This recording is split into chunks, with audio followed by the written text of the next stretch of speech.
Hi everyone, this is a technical analysis on the S&P 500. Let's start with some fundamental background first. Last week, the Fed hiked interest rates by 25 bps as widely expected. The market was more focused on the Fed Chair Powell's press conference for signals on the future moves. Unfortunately, Powell didn't offer anything for the market as he kept all the options on the table and just repeated their data dependency when it comes to their future policy decisions. The economic data after the FOMC meeting supported a soft landing scenario, with the US jobless claims beating expectations and the US PCE and employment cost index missing the forecast. Now on the daily chart, we can see that the S&P 500 has eventually reached this key resistance at 46.28. A break above this resistance would open the door for the all-time high. The price pulled back on the first try, as the sellers are starting to step in aggressively here, with the risk to reward incredibly good, even in case of a deeper pullback. The buyers are likely to lean again on this red 21 moving average if the price gets there, but for now it's just a waiting game as the market continues to consolidate.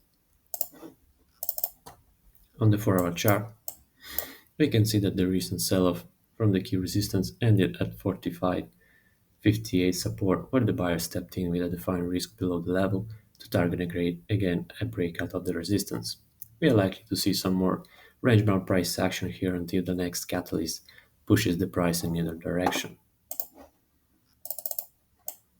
On the 1-hour chart, we can see that we should have a defined range here with the 45.58 support and the 46.28 resistance.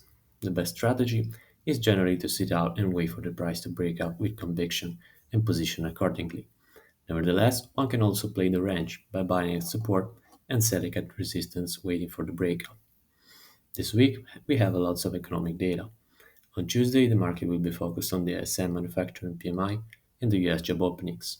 On Wednesday, it will be the time for the US ADP data. Moving on to Thursday, the US jobless claims and the US ISM services PMI will be the main events. And finally, on Friday, the main event of the week, the US NFP report. Given the market focus on the soft landing narrative, we are likely to see more upside pressure in case the data comes out positive, and vice versa in case the data disappoints.